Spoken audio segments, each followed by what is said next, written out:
รายการข่าวนครหลวงเวียงจันทน์รายการข่าวนครหลวงเวียงจันทน์สบายดีท่านผู้ฟังที่เคารพที่นี่สถานีวิทยุกระจายเสียงนครหลวงเวียงจันทน์รายการข่าวนครหลวงเวียงจันทน์ประจำวันพฤหัสวันที่27สิงหาคมปี2026ซึ่งมีข่าวที่สำคัญมานำเสนอต่อไปเชิญท่านติดตามรับฟังรายละเอียด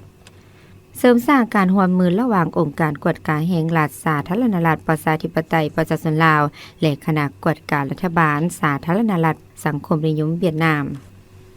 ในวันที่25สิงหาคม2026อยู่นครหลวงฮานอยสาธารณรัฐสังคมนิยมเวียดนามสหายบรรไซพงศวรรณกรรมการกลุ่มการเมืองศูนย์กลางภาคคณะเลขาธิการศูนย์กลางภาคประธานคณะกวดการศูนย์กลางภาคประธานองค์การกวดการแห่งรัฐหัวหน้าองค์การต้านการซ้อนลัดบางหลวงขันศูนย์กลางเดินทางไปเยี่ยมยามและเฮ็ดเวียกกับสหายเหวียนกวักดวนกรรมการศูนย์กลางภาคประธานคณะกวดการรัฐบาลสาธารณรัฐสังคมนิยมเวียดนามโดยมีคณะผู้แทนขั้นสูงของสองฝ่ายเข้าร่วมการพบปะครั้งนี้สองฝ่ายได้สนทนาแลกเปลี่ยนบทเรียนเกี่ยวกับเวียกงานกวดการแก้ไขคำร้องคำเสนอการต้านและสกัดกั้นการซ้อนลัดบางหลวงการหันเปลี่ยนเป็นดิจิตอลการสร้างฐานข้อมูลเวียกการกวดการและการฝึกอบรมบุคลากรของสองประเทศสหายเหวียนกวักดวนได้ยืนยันว่าสายพัวพันธุ์ลาวเวียดนามแม่นเป็นสายพัวพันธุ์มิตรภาพอันยิ่งใหญ่ความสามัคคีแบบพิเศษการร่วมมือรอบด้านและการผูกพันด้านยุทธศาสตร์ที่ผู้นำและประชาชนของสองชาติได้ร่วมกันสืบทอดมาเป็นเวลายาวนานพร้อมนี้ยังเน้นให้สองฝ่ายสืบต่อเสริมขยายกลไกปรึกษาหารือแลกเปลี่ยนคณะผู้แทนและคณะเสี่ยวสารพร้อมทางแลกเปลี่ยนบทเรียนในแขนงการกวดการแก้ไขคำร้องคำเสนอการต้านและสกัดกั้นการซ้อนลัดบางหลวงในขณะเดียวกันสหายวันไสพงศวรรณก็ได้แสดงความขอบใจต่อการต้อนรับอันอบอุ่นในครั้งนี้พร้อมทั้งยืนยันว่าภาครัฐและประชาชนลาวให้ความสำคัญสูงต่อสายพัวพันธุ์ลาวเวียดนามและพร้อมกันสืบต่อรักษามูลเชื้อพัฒนาสายพัวพันธุ์อันดีงามให้ลึกซึ้งยิ่งขึ้นนอกนี้ยังได้แจ้งให้ทราบสภาพรวมเกี่ยวกับเวียกงานกวดการของสาธารณรัฐประชาธิปไตยประชาชนลาวตื่มอีกการพบปะครั้งนี้เป็นบาทกล่าวสำคัญในการเสริมสร้างการร่วมมือระหว่างองค์การกวดการแห่งรัฐแห่สาธารณรัฐประชาธิปไตยประชาชนลาวและคณะกวดการรัฐบาลสาธารณรัฐสังคมนิยมเวียดนามให้ลึกซึ้งมีประสิทธิผลและเป็นรูปธรรมหลายขึ้นพร้อมทางประกอบส่วนเสริมสร้างและสืบต่อสายพัวพันธมิตรภาพความสามัคคีพิเศษและการร่วมมือรอบด้านลาวเวียดนามให้มั่นคงและยืนยงรัฐบาลลาวประดับเหรียญกามิตรภาพให้ผู้ต่างหน้าองค์การสหประชาชาติเพื่อการพัฒนาท่านอนุภาพวงศ์นอแก้วรองรัฐมนตรีกระทรวงการต่างประเทศต่างหน้าให้รัฐบาลสาธารณรัฐประชาธิปไตยประชาชนลาวประดับเหรียญการมิตรภาพให้ผู้ต่างหน้าองค์การสหประชาชาติเพื่อการพัฒนาประจำสาธารณรัฐประชาธิปไตยประชาชนลาวในวันที่25สิงหาคม2026อยู่กระทรวงการต่างประเทศเนื่องในโอกาสที่ท่านได้สำเร็จการปฏิบัติหน้าที่อยู่สาธารณรัฐประชาธิปไตยประชาชนลาวมีบรรดากลุ่มเกี่ยวข้องของกระทรวงการต่างประเทศกระทรวงการเงินและของการผู้ประสานงานองค์การสหประชาชาติประจำสาธารณรัฐประชาธิปไตยประชาชนลาวเข้าร่วมซึ่งในนี้ผู้ต่างหน้าองค์การสหประชาชาติได้รับการแต่งตั้งให้ดำรงตำแหน่งเป็นผู้ต่างหน้าองค์การนับแต่เดือนมิถุนายน2023เป็นต้นมาและจะสำเร็จการปฏิบัติหน้าที่ในท้ายเดือนสิงหาคม2026ซึ่งท่านและองค์การประจำสาธารณรัฐประชาธิปไตยประชาชนลาวได้ประกอบส่วนสำคัญในการจัดตั้งปฏิบัติแผนพัฒนาเศรษฐกิจสังคมแห่งชาติครั้งที่9การสร้างแผนพัฒนาเศรษฐกิจสังคมแห่งชาติครั้งที่10และการสนับสนุนกระบวนการกองประชุมโต๊ะมนก็คือการประกอบส่วนโดยรวมในการพัฒนาเศรษฐกิจสังคมเวียกงานเก็บกู้ระเบิดบ่ทันแตกการจัดตั้งปฏิบัติวาระปี2030เพื่อการพัฒนาแบบยืนยงเนใส่สนับสนุนให้สาธารณรัฐประชาธิปไตยประชาชนลาวสามารถหลุดพ้นออกจากสถานภาพด้อยพัฒนาในโอกาสนี้ ท่านก็ได้แสดงความขอบใจต่อรัฐบาลสาธารณรัฐประชาธิปไตยประชาชนลาวที่ได้รับรู้การประกอบส่วนของตนก็คือองค์การสหประชาชาติพร้อมทั้งให้การร่วมมือที่ดีกับองค์การตลอดระยะผ่านมาโดยเฉพาะในระยะที่ตนปฏิบัติหน้าที่อยู่สาธารณรัฐประชาธิปไตยประชาชนลาวพร้อมทั้งให้ความหมายมั่นว่าจะสืบต่อเพิ่มทวีการร่วมมือและสนับสนุนบรรดาแผนพัฒนาเศรษฐกิจสังคมและบริมสิทธิ์ต่างๆของรัฐบาลลาวให้สมปีต่อไปโรงพิมพ์ศึกษาเล่งจัดส่งปึ้มแบบเฮียนให้สำเร็จห้อยสนห้อยก่อนมือไข่สุกเฮียนใหม่บริษัทรัฐวิสาหกิจโรงพิมพ์ศึกษายืนยันความพร้อมในการต้อนรับสุขเฮียนใหม่ 2026-2027 โดยดำเนินการพิมพ์และจัดส่งปึ้มแบบเฮียนปึ้มอ่านเสริมและปึ้มบันทึกการเฮียนการสอน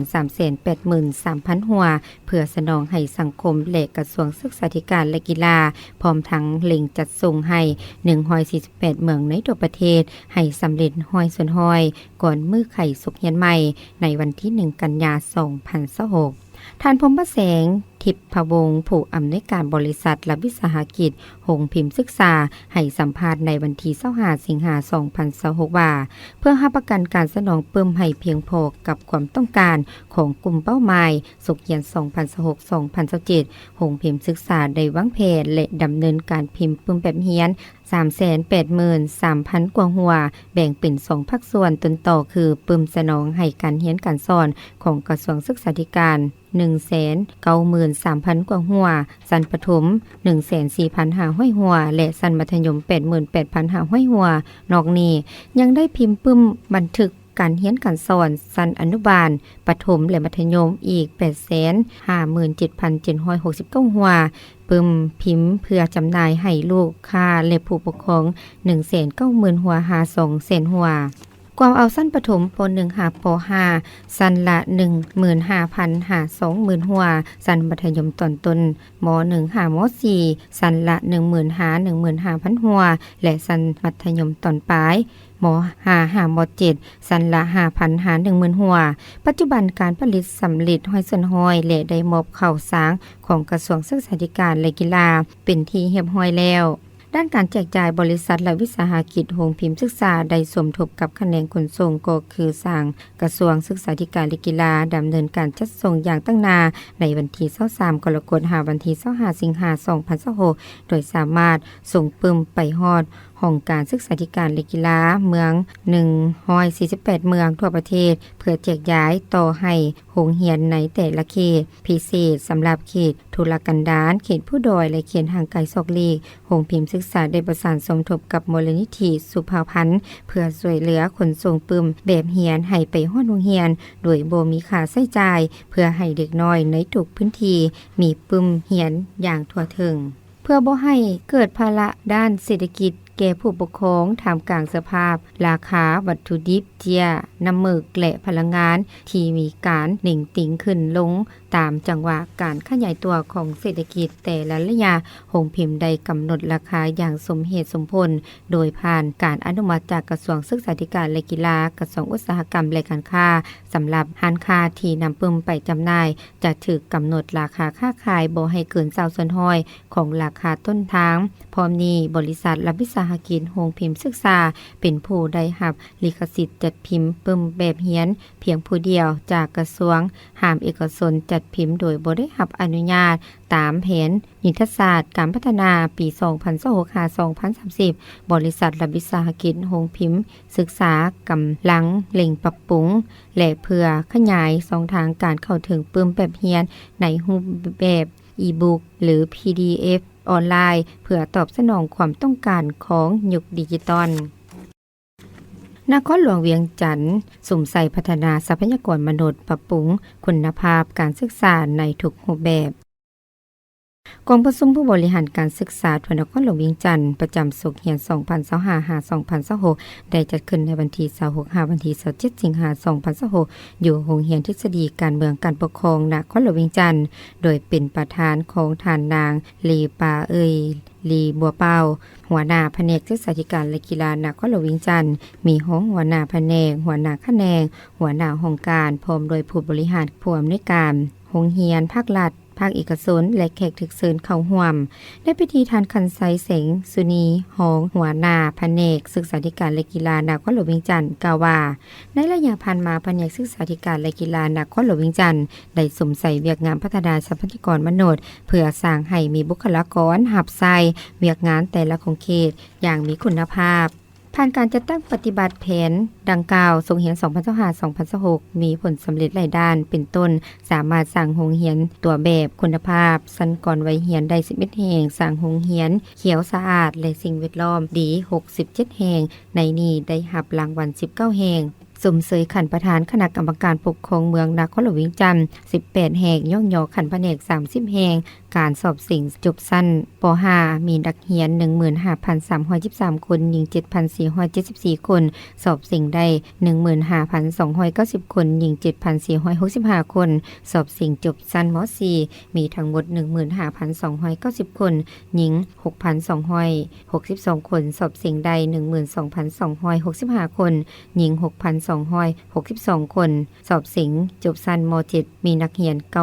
9,248 คนหญิง 4,879 คนสอบสิ่งใด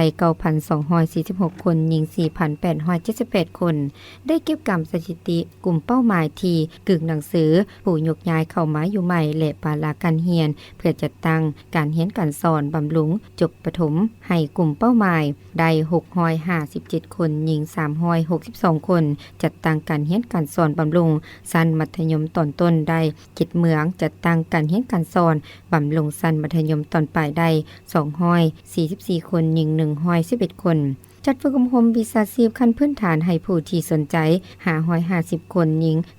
447 คนช่วยเหลือการเรียนการสอนให้ครูประถมและมัธยมซึ่งได้จัดฝึกอบรมอยู่9เมืองในนี้ชั้นประถม72แห่งชั้นมัธยม14แห่ง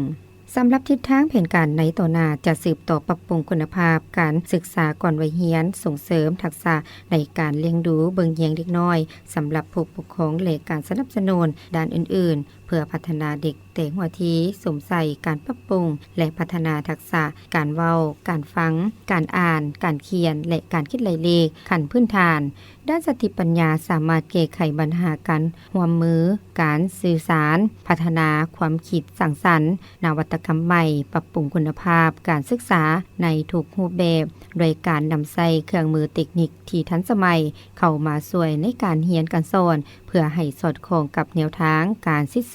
แบบใหม่ที่หันเป็นทันสมัยเพื่อเข้าสู่ยุคดิจิตอลเช่นการสร้างห้องสอนแบบทันสมัยห้องสอน ICT การสร้างห้องทดลองและอื่น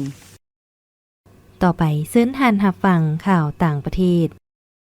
มาเลเซียอินโดนีเซียร่วมมือต้านปรากฏการณ์เอลนีโญและหมอกควันข้ามชายแดน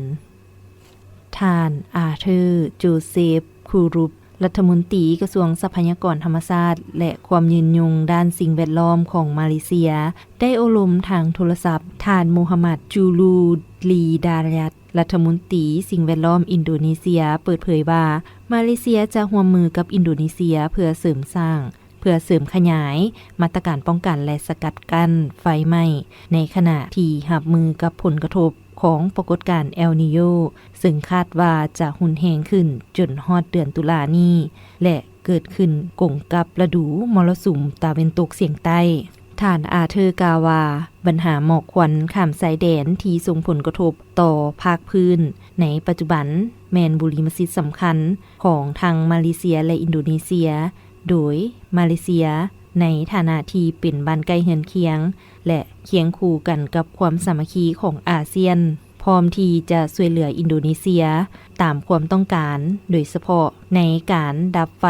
อย่างทันการระบบการคุ้มครองดัชนีมลพิษทางอากาศของมาเลเซียรายงาน ทั้ง 12 พื้นที่ในมาเลเซียมีระดับมลพิษทางอากาศที่บ่ดีต่อสุขภาพมาฮอดเวลา 14 โมงของวันที่ 24 สิงหาคมที่ผ่านมาตามเวลาท้องถิ่น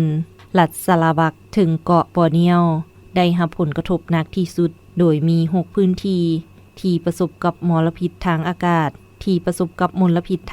าศเกิดระดับที่บ่ดีต่อสุขภาพอุตสาหกรรมหุ่นยนต์จีนได้นำเอาโอกาสมาสู่แอฟริกาเว็บไซต์ข่าวออนไลน์อิสระแอฟริกาใต้ได้ลงบทความโดยระบุว่าการพัฒนาอย่างว่องไวของอุตสาหกรรมหุ่นยนต์จีนได้นำเอาโอกาสสำคัญสู่แอฟริกาข่าวระบุว่าอิงตามตัวเลขข้อมูลจากสหพันธ์หุ่นยนต์สากลได้แสดงให้เห็นว่าปี 2024 จีนได้ประกอบส่วนติดตั้งและนำใช้หุ่นยนต์อุตสาหกรรมใหม่ประมาณ 295,000 ตัวกว่าเอา54ส่วนห้อยของจำนวนหุ่นยนต์ทั่วโลกโดยรูปแบบจีนเสื่อมโยงแผนการระยะยาวความต้องการด้านอุตสาหกรรมและการลงทุน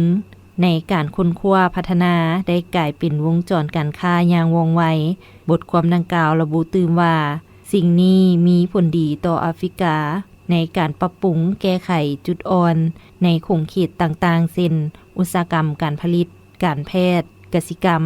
และบ่อแห่เป็นต้นในด้านกสิกรรมแม้นสามารถนำใช้หุ่นยนต์ติดตามการปลูกฝังอย่างถูกต้องในด้านการแพทย์สามารถนำใช้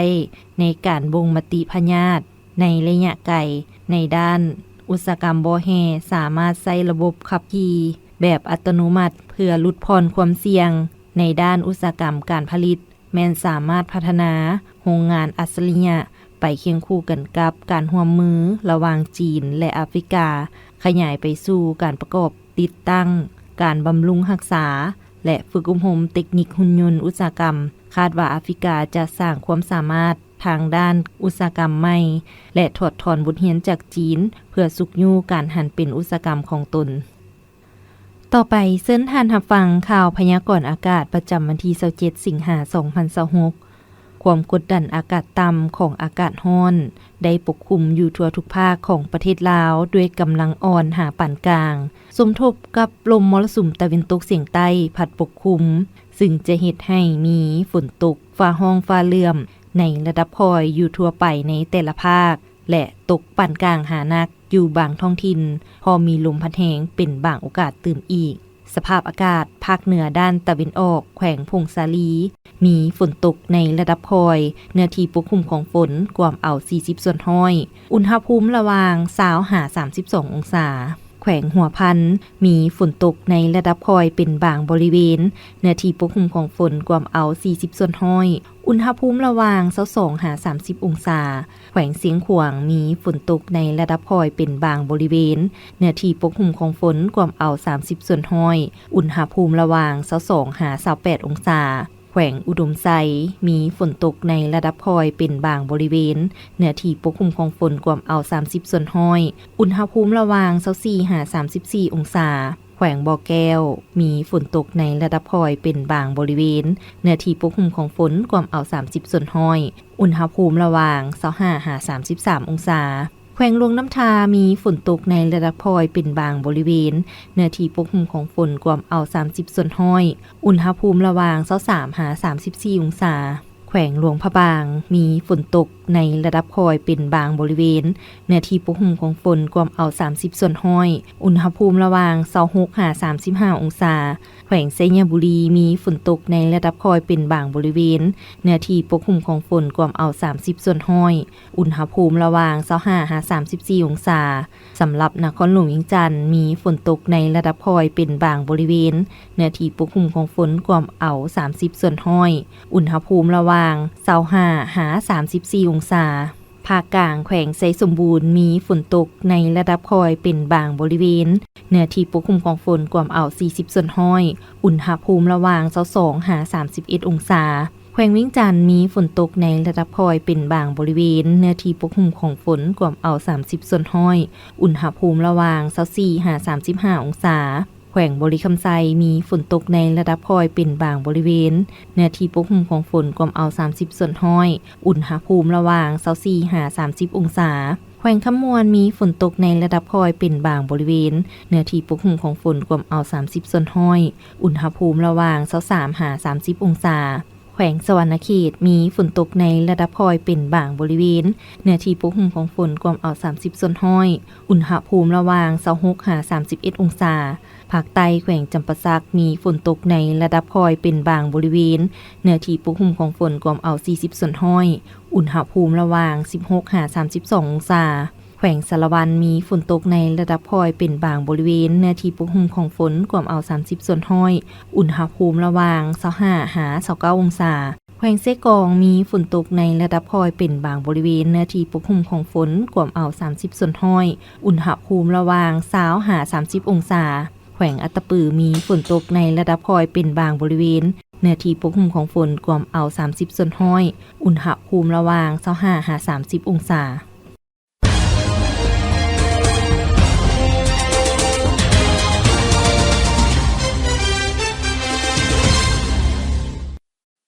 ต่อไปเส้นทานรับฟังบทนำที่มีหัวข้อว่ารัฐบาลต้องสมใส่แก้ไขหลายปัญหาในเดือนกันยากองประชุมรัฐบาลสมัยสามัญประจำเดือนสิงหาคม 2026ภายหลังดำเนินมาเป็นเวลา2วันได้ปิดลงในวันที่25สิงหาคมนี้ที่สำนักงานนายกรัฐมนตรีภายใต้การเป็นประธานของท่านสอนไซสิพันดรนายกรัฐมนตรีกองประชุมได้รายงานสภาพพ้นเด่นในเดือนสิงหาและผ่านทิศทางเวียกงานจุดสุ่มประจำเดือนกันยา2026เป็นต้นแม้นสภาพการคุ้มครองราคาสินค้าและการแก้ไขปัญหาน้ำมันเชื้อไฟสภาพภัยพิบัติธรรมชาติและแผนการเกี่ยมความพร้อมหับมือในท้ายปีนี้ใน1เดือนผ่านมาทั่วประเทศสืบต่อรักษาได้เสถียรภาพทางด้านการเมืองอย่างนักแน่นสังคมมีความสงบและเป็นระเบียบเรียบร้อยโดยพื้นฐานได้เอาใจใส่สกัดกั้นและแก้ไขปรากฏการณ์ย่อท้อต่างๆในสังคมเป็นต้นแก๊งสแกมเมอร์การลักลอบขนเข้าออกเมืองการนำเข้าและนำใส่พาหนะบ่ถูกต้องอุบัติเหตุตามท้องถนนด้านไหลหับสามารถเก็บไหลหับเข้างบประมาณได้72ส่วนห้อยของแผนการปีปฏิบัติแผนรายจ่ายงบประมาณได้48ส่วนห้อยของแผนการปีสามารถควบคุมอัตราเงินเฟ้อเฉลี่ยอยู่ในระดับ 7.6 ส่วนห้อยเอาใจใส่ส่งเสริมการผลิตเป็นสินค้าทางใดคุ้มครองราคาสินค้าและค่าบริการต่างๆอย่างเป็นเจ้าการก่อสร้างปรับปรุงโครงสร้างพื้นฐานเส้นทางหัวเวียกงานประกันสังคมการพัฒนาหันเป็นดิจิตอลและทันสมัยการเกี่ยมเปิดสุขเฮียนใหม่ 2026-2027 การสร้างครอบครัววัฒนธรรม การปรับปรุงโครงสร้างพื้นฐาน และการท่องเที่ยวสาธารณสุข การป้องกันพยาธิตามฤดูกาล การขยายตานางไฟฟ้า การเคลื่อนไหวต่างประเทศและอื่นๆ พร้อมนี้รัฐบาลได้เอาใจใส่ชี้นำช่วยเหลือเบื้องต้นให้ประชาชนที่ถูกผลกระทบจากภัยพิบัติน้ำท่วมอยู่เป็ดแขวงโดยเฉพาะฐานนายกรัฐมนตรีและสมาชิกรัฐบาลจำนวนหนึ่งได้ลงติดตามแก้ไขและมอบเครื่องช่วยเหลือให้ประชาชนที่ถูกผลกระทบในท้องถิ่นต่างๆเคียงคู่กับผลสำเร็จดังกล่าวก็ยังมีเวียกงานจำนวนหนึ่งที่จะต้องได้เอาใจใส่แก้ไขให้มีประสิทธิผลหลายกว่าเก่าเป็นต้นปัญหาสแกมเมอร์ปัญหาอุบัติเหตุการค้าขายยาเสพติดและอื่นๆยังเกิดขึ้นจำนวนบ่น้อยการจัดตั้งปฏิบัติโครงการที่เป็นบริมสิทธิ์ของรัฐบาลยังมีความคืบหน้าช้า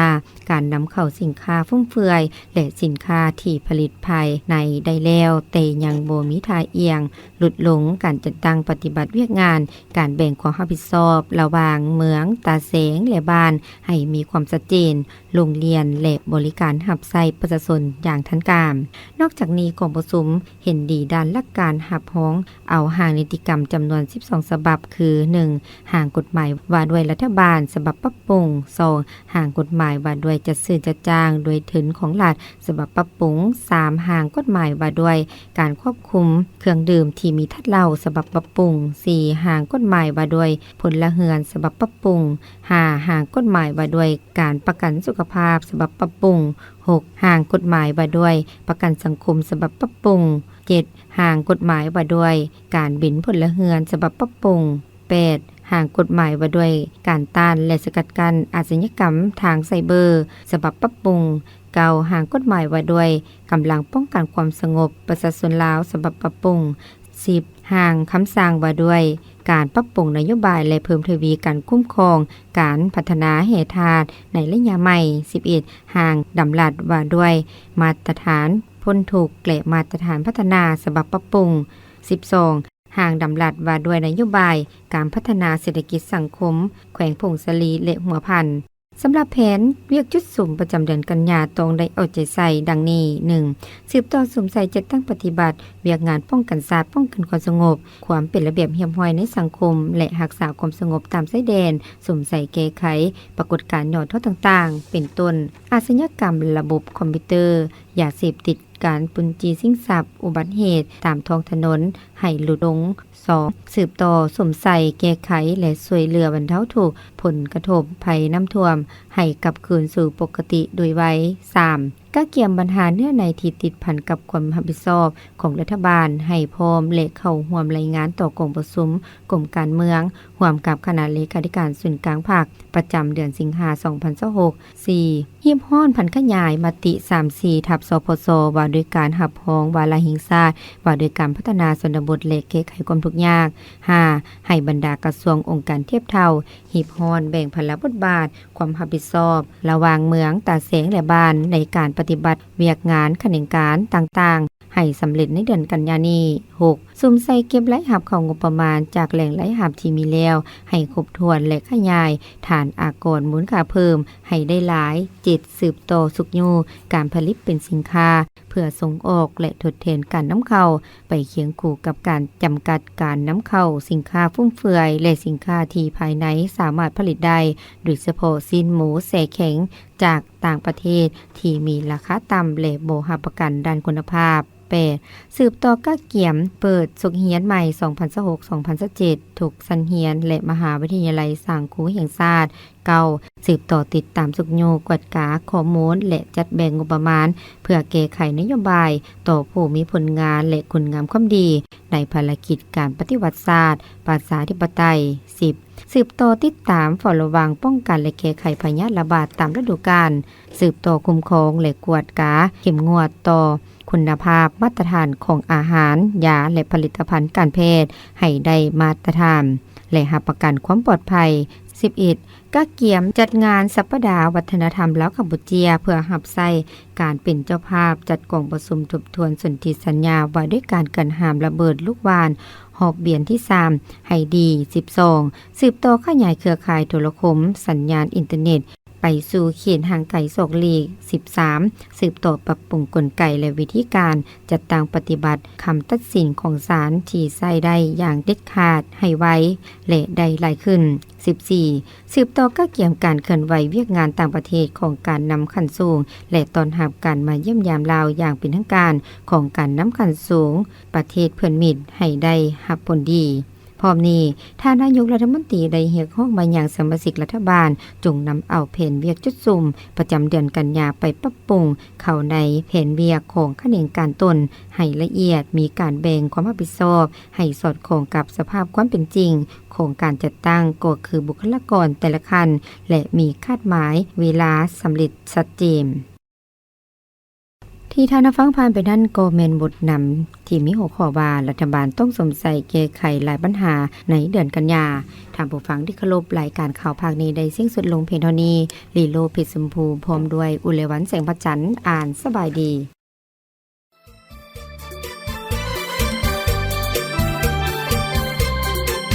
มาเถิดเอ่ยเพื่อนหญิงเพื่อนสายทั้งหลายมาสวยกันขยาย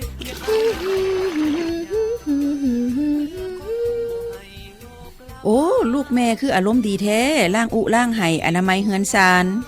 อารมณ์ดีแท้แนวได้ปฏิบัติ5ปอที่แม่เคยบอกหั่นเด้ใส่ให้แม่เบิ่งดูสะอาดดีบ่ลูกบ่ได้พัดได้ถู